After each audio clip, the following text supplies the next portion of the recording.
Hello guys, मैं आशा करता हूँ आप लोग सकुशल एवं स्वस्थ होंगे। आज हम लोग पढ़ेंगे 1773 के रेगुलेटिंग एक्ट से लेकर चार्टर अधिनियम 1793 तक, जिसमें ईस्ट इंडिया कंपनी ईआईसी के कर्मचारियों के निजी व्यापार करने तथा उपहार व रिश्वत लेने को प्रतिबंधित कर दिया गया।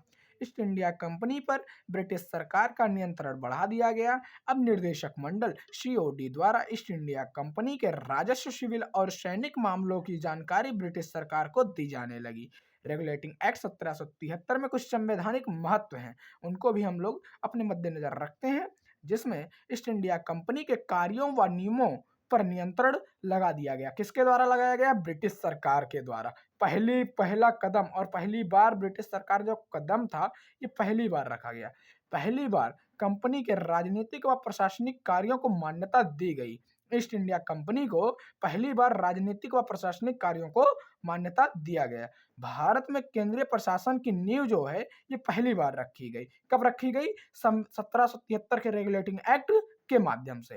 फिर आता है 1781 के संशोधन अधिनियम, जिसको एक्ट ऑफ सेटलमेंट भी कहा जाता है।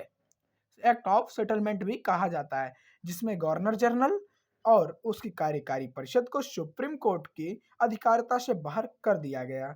अधिकारिता से बाहर कर दिया गया। संबंधित राजस्व संबंधित अब हम लोग देखते हैं राजस्व संबंधित मामलों को सुप्रीम कोर्ट की अधिकारिता से बाहर कर दिया गया।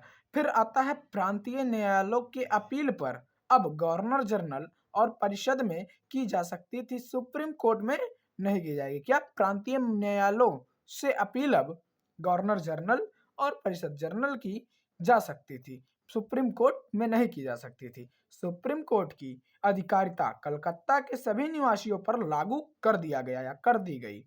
फिर आता है ईस्ट इंडिया एक्ट 1784, जिसमें द्वैत शासन प्रणाली या द्वैत शासन व्यवस्था लागू हुआ। इसमें आइए देखते हैं, कंपनी के राजनीतिक और वाणिज्यिक कार्य पृथक किए गए हैं। मतलब पृथक मतलब दो भागों में विभाजित किए गए हैं।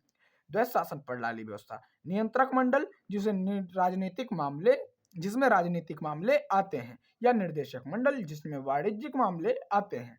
निर्देशक मंडल या नियंत्रक मंडल जिसे बीओसी, नागरिक व सैन्य राज्य व्यवस्था आते हैं, सैन्य राज्य व्यवस्था के मामले आते हैं। चार्टर अधिनियम 1793 के विषय में पढ़ते हैं। गवर्नर जनरल और उसके गवर्नर के निर्णय अपनी अपनी काउंसिल पर अभिन्न थी, या मुंबई व मद्रास प्रेसिडेंसी गवर्नर जनरल के अधीन थी। भारत पर व्यापार का एकाधिकार 20 वर्षों और बढ़ा दिया गया, 20 वर्षों तक और बढ़ा दिया गया। कमांड इन चीफ अब गवर्नर जनरल की परिषद का सदस्य नहीं रहा।